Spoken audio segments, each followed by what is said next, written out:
সালমান যে মেয়েটাকে বিয়ে করেছিল আমি তাকে শ্রদ্ধার চোখে একদমই দেখব না, এই কারণে যে এত কিছু হওয়ার পরও তার মৃত্যুর কিছুদিন পরে সে মেয়েটা আবার বিয়ে করলো। সালমান শাহর সাবেক স্ত্রী সামিরা হকের কারণে প্রাণ দিতে হয় এই নায়ককে। সামিরা এখন গ্রেপ্তার আতঙ্কে পালিয়ে বেড়াচ্ছেন। সামিরার বয়স ৪৫ পেরিয়েছে, কিন্তু এখনও তাকে দেখে পাগল হয়ে যান অনেকেই। সাংবাদিক ইলিয়াসের ভাষায় বয়স বাড়ার সাথে সাথে বাড়ছে সামিরার উলঙ্গ হওয়ার পরিমাণও। বিভিন্ন টকশো সাক্ষাৎকারে সামিরাকে দেখা যায় অশ্লীল অঙ্গভঙ্গিতে। অবশ্য উলঙ্গ আর বেহাপনায় সামিরার গোটা জীবনের একমাত্র অর্জন। এই কামুক নারী কখনোই এক পুরুষে খুশি হতে পারেননি অভিযোগ ইলিয়াসের। বারবার জড়িয়েছেন পরকীয়ায়, বারবার পরিবর্তন করেছেন স্বামী। দুশ্চরিত্রা এই নারী ডজনখানেক পুরুষের সঙ্গ পেয়েছেন। তার যত প্রেমিকার স্বামীদের নিয়ে আলোচনা করব আমাদের এই ভিডিওতে। বিস্তারিত জানতে ভিডিওটি শেষ পর্যন্ত আমাদের সাথেই থাকুন। নাম্বার 1, সালমান শাহ। সালমান শাহ মাত্র 21 বছর বয়সে 1992 সালে সামিরা হককে বিয়ে করেন। সামিরা হক প্রয়াত নায়ক সালমান শাহর মা নীলা চৌধুরীর খুব কাছের বান্ধবী লুসির মেয়ে। সামিরা পেশায় একজন বিউটি পার্লার ব্যবসায়ী ছিলেন। সামিরার বাবা জাতীয় দলের সাবেক উইকেটকিপার অধিনায়ক শফিকুল হক হীরা, মা থাইল্যান্ডের নাগরিক। চট্টগ্রামের বিউটি পার্লার ব্যবসায়ী লুসি। সালমানের মা চাননি সামিরার সাথে ছেলের বিয়ে হোক, কিন্তু সালমান মায়ের অমতে একা একা বিবাহ করেন। শুরুর দিকে তাদের সংসার ভালোভাবে চলছিল, ঘুরে বেড়ানোর ছবি, ঘনিষ্ঠতার সামনে এসেছিল। কিন্তু এরপর সময়ের সঙ্গে নানা গুঞ্জন ও মনোমালিন্য শুরু হয়। বিশেষ করে সামিরা বিভিন্ন পুরুষের প্রতি আকৃষ্ট হতে থাকেন। বাধা দেওয়ায় 1996 সালের 6 সেপ্টেম্বর সালমান শাহকে মেরে দেন সামিরা। এর মধ্য দিয়ে সামিরার প্রথম সংসার ভেঙে যায় 4 বছরের মাথায়। নাম্বার 2, ডনের সাথে পরকীয়া। সালমান শাহর সঙ্গে বিয়ের সম্পর্কে থাকা অবস্থাতেই সালমানের বন্ধু খলনায়ক ডনের সাথে অবৈধ সম্পর্কে জড়িয়ে পড়েন সামিরা। নিয়মিত তাদের হোটেলে যাতায়াত শুরু হয়। এত বছর পর বের হল চিত্রনায়ক সালমান শাহের মৃত্যুর আসামি তার বউ, কারণ তার বউয়ের সম্পর্ক ছিল বাংলা ছবির এক ভিলেনের। মানে যে নায়ককে কখনো চোখে দেখিনি, যার মৃত্যু আমার জন্মের আগে, তাকে ছবিতে দেখেই বারবার ক্রাশ খায় হাজারো তরুণী।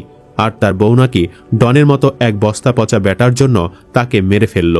এখন বুঝলাম রুচি শুধু চানাচুরেরই নাম। এমন হ্যান্ডসাম জেন্টলম্যান একজন পুরুষ রেখে সে গেছে ডনের কাছে। আসলে নারী কখনো সৌন্দর্য দেখে পরকীয়া করে না, এরা পরকীয়া করে দুষ্ট লোকের মিষ্টি দুষ্টু কথায়। যাই হোক, সালমান শাহকে শেষ করার পর বেশ কিছুদিন ডনের সাথে প্রেম চলে সামিরার, কিন্তু ডন তাকে বিবাহ করেনি। এরই মাঝে আরও কিছু পুরুষের সাথে অবৈধ সম্পর্ক হয়েছিল সামিরার। নাম্বার 3, আজিজ মোহাম্মদ ভাই। সালমান শাহর সাথে বিয়ের সম্পর্ক থাকা অবস্থাতেই যেসব পুরুষের সাথে সামিরা যৌন সম্পর্কে লিপ্ত হন, তাদের মধ্যে একজন ছিলেন পরিচালক আজিজ মোহাম্মদ ভাই, যে আজিজ আবার সালমান শাহকে শেষ করার অন্যতম আসামি। বাবার বয়সে একজনের সাথেও সামিরা সম্পর্ক করতে পিছুপা হননি। সবচেয়ে অবাক করা তথ্য হচ্ছে সামিরার মা লুসিও আজিজ মোহাম্মদ ভাইয়ের সাথে বেড শেয়ার করতেন। চিন্তা করুন ব্যক্তিগত জীবনে কতটা কামক আর নষ্টার চরিত্রের অধিকারিণী ছিলেন এই সামিরা। সামিরাকে কিস করার জন্য আজিজ মোহাম্মদ ভাইকে সালমান প্রকাশ্যে সোনারগাঁও হোটেলে চড় মেরেছিলেন। এই বিষয়টা সবাই জানে। ওই দিন টাকাসহ সামিরাকে হাতে নাতে ধরে ফেলে সালমান। এ টাকা কিভাবে পেয়েছিল সামিরা, তার কোনো সদুত্তর দিতে পারেনি। সম্ভবত এই টাকা দিয়ে কোনো ষড়যন্ত্র করার কাজে নিয়েছিল সামিরা আজিজের কাছ থেকে। নাম্বার 4, গাড়ির ড্রাইভার থেকে কেয়ারটেকার। সামিরা এতটাই কামুকা নষ্টা ছিলেন যে তার বয়ফ্রেন্ডের লিস্টে জায়গা পেয়েছিল গাড়ির ড্রাইভার থেকে শুরু করে বাসার কেয়ারটেকার পর্যন্ত। ডন আজিজ মোহাম্মদ ভাইয়ের পাশাপাশি সামিরা আরও অনেকের সাথেই অবৈধ সম্পর্কে জড়িয়ে পড়েন। আর এতে বাধা দেওয়ায় সালমানকে 12 লাখ টাকা দিয়ে কিলার ভাড়া করে শেষ করে দেয় সে। ভাই, আমরা তো কুকুর বিড়ালকেও মারার কথা কল্পনা করতে পারি না, সেখানে এসব মানুষরূপী পশুরা দিনের পর দিন পরিকল্পনা করে একজন মানুষকেও মেরে ফেলে। সবচেয়ে বড় কথা হচ্ছে ক্ষতিটা কাছের মানুষই করে। মিন্নি, সামিরা, বর্ষাদের মতো নারীরা ছিল, আছে এবং থাকবে। Number 5, Mostak wise. সালমান শাহর মৃত্যুর পর অসংখ্য প্রেম পরকীয়া শেষে মোস্তাক ওয়াইজকে বিবাহ করেন সামিরা। এই মোস্তাকও ছিলেন সালমানের বন্ধু। এই সংসারে তাদের একটি ছেলে ও 2 কন্যা রয়েছে। ছেলে ও 2 কন্যা বর্তমানে সামিরার সাথেই থাকছেন। কিন্তু কামুক সামিরার কি এক স্বামীতে চলে? কোনো কারণ ছাড়াই 2021 সালে এই স্বামীকেও ডিভোর্স দেন তিনি। ওই বছরের 21 জন দ্বিতীয় সংসারের ইতি টেনে সামিরা 15 জুলাই আরেকজনকে বিবাহ করেন। সামিরা হকের সাবেক স্বামী মোস্তাক ওয়াইজ গণমাধ্যমকে বিষয়টি নিশ্চিত করে জানান, গত 21 মার্চ ডিভোর্স নোটিশ পান তিনি। দুজনের সম্মতিতেই এটি কার্যকর হয়েছে 21 জুন। নাম্বার 6, ইশতিয়াক। সামিরার জীবনে মোস্তাকের পর যিনি নতুন স্বামী হিসেবে আসেন তিনি সাবেক ক্রিকেটার ইশতিয়াক, যিনি সামিরার বাবা হীরার টিমমেট। আবারও সামিরা বাবার বয়সী একজনকে স্বামী হিসেবে বেছে নেন। অকাল প্রয়াত চিত্রনায়ক সালমান শাহর স্ত্রী হিসেবেই বেশি পরিচিত সামিরা হক, আর ইশতিয়াক আহমেদ সাবেক ক্রিকেটার ও ক্রিকেট বিশ্লেষক হিসেবে। 2021 সালের 15 জুলাই নতুন জীবন শুরু করেন এই দুজন। 1 বছরের প্রেমের পর পারিবারিক সম্মতিতে বিয়ে করেন তারা। সামিরার বাড়িধারার বাসায় এই বিয়ে হয়। বিয়ের সময় সামিরা হক বলেন, জীবনের এমন একটা জায়গায় এসে দাঁড়িয়েছি, ভালো কিছু বলতে গেলেও মানুষ খারাপ ভাবে নেবে। খারাপ কিছু তো বলার প্রশ্নই আসে না, কারণ সবকিছুই ভালো লাগছে। আলহামদুলিল্লাহ, সবকিছু ভালোই তো লাগছে। ইশতিয়াক বলেন, we are happy. Samira, Mostaq ও আমার পরিবারের পক্ষ থেকে চাওয়া বিচ্ছেদের কারণে যেন আমাদের সন্তানেরা কোনোভাবে ক্ষতিগ্রস্ত না হয়, আমরা যেন সেই চেষ্টায় চালিয়ে যেতে পারি। সবার কাছে সেই দোয়াটুকু চাইব। আমরা জানি what is in the best interest of everyone.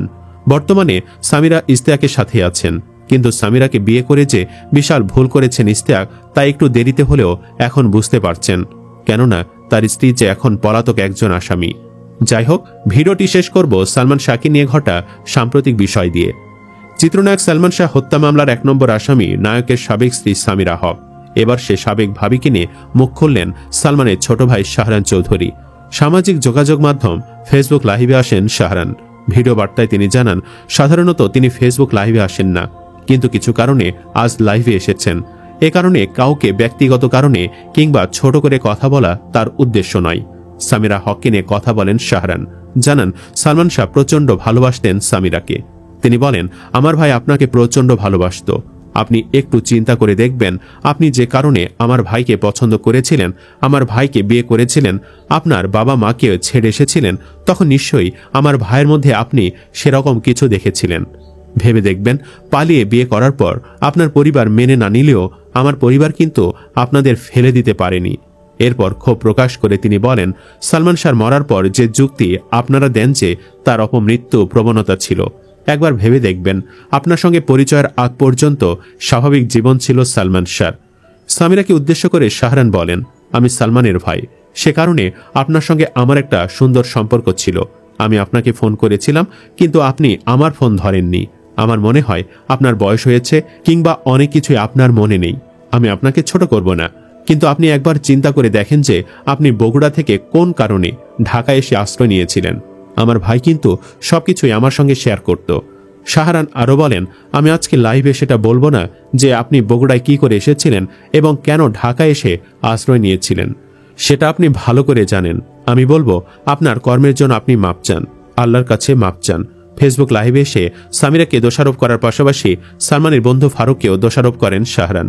লাইভে তিনি জানান, অভিনয় গুণ থাকায় সালমান শাহর বিশেষ অনুরোধে সিনেমায় কাজ করার সুযোগ পেতেন ফারুক।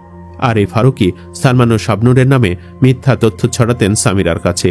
এরপর মামলায় অভিযুক্ত 11 জনকেই নিজেদের কৃতকর্মের জন্য আল্লাহর কাছে মাপ চাইতে বলেন নায়কের ভাই। সুপ্রিয় দর্শক, অনেকের মতো আপনিও কি এই নষ্টা নারীর ফাঁসি চান? কমেন্ট বক্সে জানিয়ে দিন আপনার মতামত। ভিডিও ভালো লাগলে লাইক দিন এবং শেয়ার করুন। পরবর্তী আপডেটের জন্য আমাদের সাথেই থাকুন। ধন্যবাদ।